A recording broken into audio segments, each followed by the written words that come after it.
ఓం మహాగణాధిపతయే నమః. ఓం గురుభ్యో నమః. ఓం శ్రీమాత్రే నమః. పరమేశ్వర స్వరూపమైనటువంటి జ్యోతిష, వాస్తు మరియు ఇతర అనేకమైనటువంటి శాస్త్రములను మనకు అందించినటువంటి మహర్షులకి నమస్కారం. హయగ్రీవ హయగ్రీవ హయగ్రీవేతియో వదేత్ తస్య నిస్సరతే వాణి జన్హుకన్యా ప్రవాహవత్. అరుణాం కరుణాతరంగితాక్షీం ధృతపాశాంకుశపుష్పబాణచాపాం అనిమాదిభిరావృతాం మయూకైః అహమిత్యేవ విభావయే భవానీం. శ్రీమాత్రే నమః. ప్రేక్షకులకి ఆ లలితాంబిక అమ్మవారి యొక్క అనుగ్రహం పరిపూర్ణంగా కలగాలని మనస్ఫూర్తిగా కోరుకుంటూ మనం ఈరోజు చెప్పుకోబోయేటువంటి టాపిక్ ఏమిటి అంటే షష్టగ్రహ కూటమి. ఇది ఎప్పుడు ఏర్పడుతుంది, దీని ద్వారా ద్వాదశ లగ్నాల వాళ్ళకి, లగ్నం తెలియని వారి రాసుల వారికి ఎటువంటి ఫలితాలు జరగనున్నాయి, మరియు ఏ పరిహార మార్గం చేసుకుంటే ఎటువంటి ఇబ్బంది కలగకుండా ఉంటుంది అనే విషయాలు మనం ఇప్పుడు తెలుసుకుందాం. అయితే ఇందులో ఏ ఏ గ్రహాలు కలుస్తున్నాయి చూసుకున్నట్లయితే శని కర్మకారకుడు, రాహువు, శుక్రుడు, బుధుడు, రవి, చంద్రుడు. అయితే చంద్రుడు ఒక 2 రోజులు మాత్రం, అంటే 29వ తేదీ మార్చి నుంచి మార్చి రోజు షష్టగ్రహ కూటమి ఏర్పడుతుంది. ఒక 2 రోజులు మాత్రం చంద్రుడు అక్కడ ఉండి దాని తర్వాత వెళ్ళిపోతాడు. పంచగ్రహ కూటమి ఉంటుంది దాని తర్వాత. అది కరెక్ట్గా 29 మార్చి నుంచి 15 రోజులు 5 గ్రహాలు కలిసి ఉంటాయి. దాని తర్వాత ఒక్కొక్క గ్రహం వెళ్ళిపోతూ ఉంటుంది. రవి, దాని తర్వాత శుక్రుడు, అలా మారిపోతారు. అయితే ఈ గ్రహ కూటమి వల్ల ద్వాదశ లగ్నాల వారికి ఏమి జరగబోతుంది, ఎటువంటి పరిహార మార్గాలు చేసుకోవాలనే విషయాన్ని చెప్తుంది నేనైనప్పటికీ కూడా చెప్పిస్తుంది సాక్షాత్ లలిత అమ్మవారిగా భావిస్తూ ఒక్కొక్క లగ్నము లేదా రాశి గురించి తెలుసుకుందాం. వృశ్చిక లగ్నము, వృశ్చిక రాశి. అదే వృశ్చిక రాశిలో ఉండేటువంటి నక్షత్రాలు విశాఖ 4వ పాదము, అనురాధ నక్షత్రము మరియు జ్యేష్ఠ 4 పాదాలు ఉంటాయి. అందులో మీకు కలిగేటువంటి శుభ ఫలితాలు ఏమిటి షష్టగ్రహ కూటమి ద్వారా? అయితే ఈ షష్టగ్రహ కూటమి 2 రోజులు మాత్రమే చంద్రుడు కలిసి ఉంటాడు. దాని తర్వాత పంచగ్రహ కూటమి మార్చి 29వ తేదీ నుంచి ఏప్రిల్ 14 వరకు ఉంటుంది. ఇందులో మరలా గ్రహణాలు కూడా పడుతున్నాయి, కాకపోతే గ్రహణం మనకు లేదు కాబట్టి డోంట్ వరీ. అయితే ఇక్కడ ఈ పంచస్థానంలో, అంటే పంచమ స్థానంలో 5వ స్థానంలో 5 గ్రహాలు ఉంటాయి. 6 గ్రహాలు ఉంటాయి కానీ 2 రోజుల తర్వాత మారుతుందని మనం చెప్పుకున్నాము.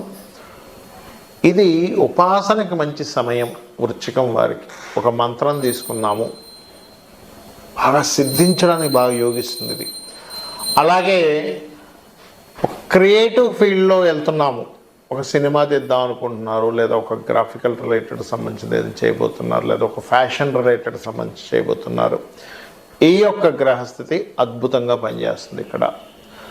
అదేవిధంగా 9వ స్థానం మీద కూడా హైయర్ ఎడ్యుకేషన్కి చాలా మంచి యోగాన్ని. ఎప్పటి నుంచో కొంతమంది చూడండి అప్పట్లో నాకు బ్యాక్లాగ్స్ పడ్డాయి, మళ్ళీ చేద్దాం అనుకుంటున్నాను అనుకునేటువంటి వారికి ఇది సరైనటువంటి సమయం. ఇందులో ఎటువంటి సందేహం లేదు. మీరు లైఫ్లో కొన్ని కొత్త విషయాలు, కొత్త రియలైజేషన్, ఇలా చేస్తే బాగుంటుంది, ఇట్లా వెళ్తే బాగుంటుంది, కొత్త ఐడియాస్, కొత్తగా మీరు చేసేటువంటి ప్రణాళికలు, రాజకీయంగా కలిసి రావడం, ఇవన్నీ కూడా వృశ్చికం వారికి యోగాన్ని ఇస్తుంది. ఇక్కడ మరి జాగ్రత్తలు ఏం తీసుకోవాలి?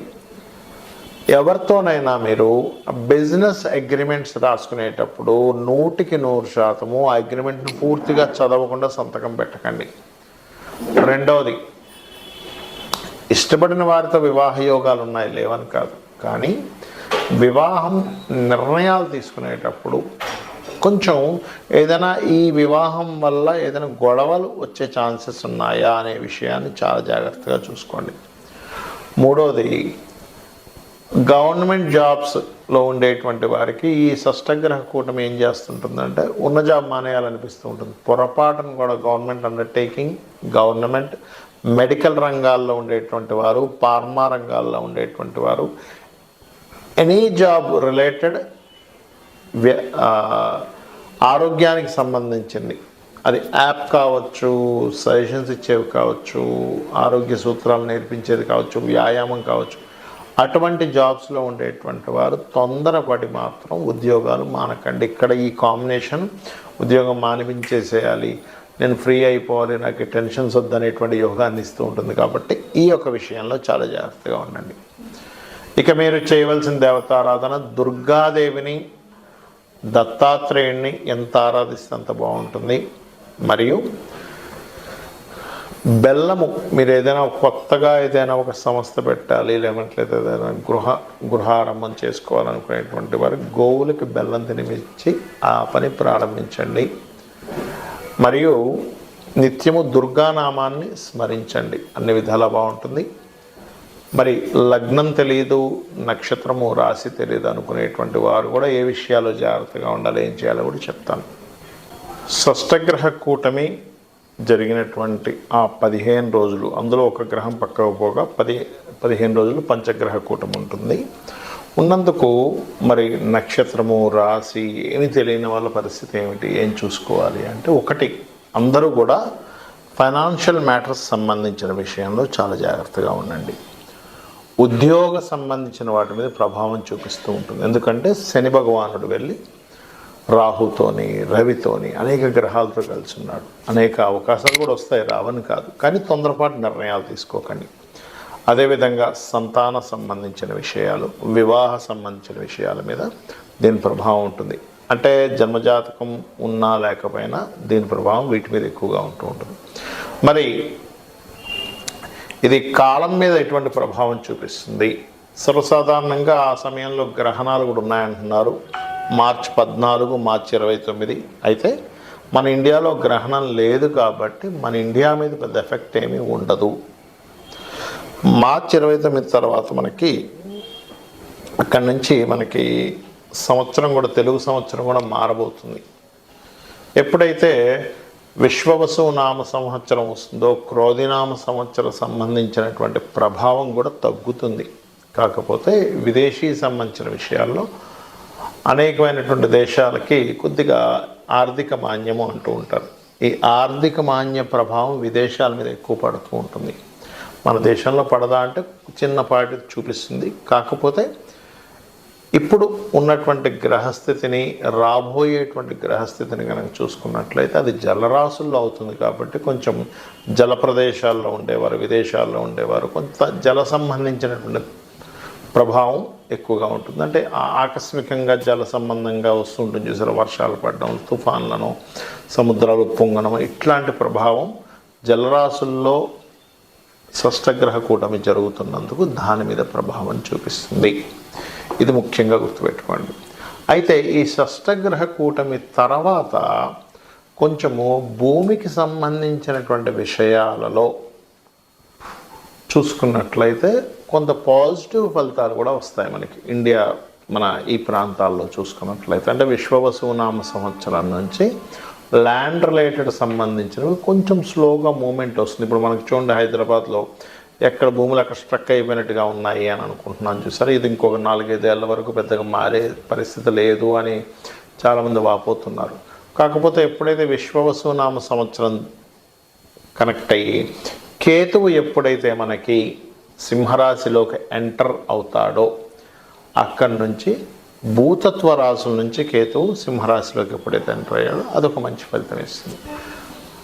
మరియు దీంతోపాటు రవి సూర్య భగవానుడు మీనరాశిలోనే ఉంటున్నాడు.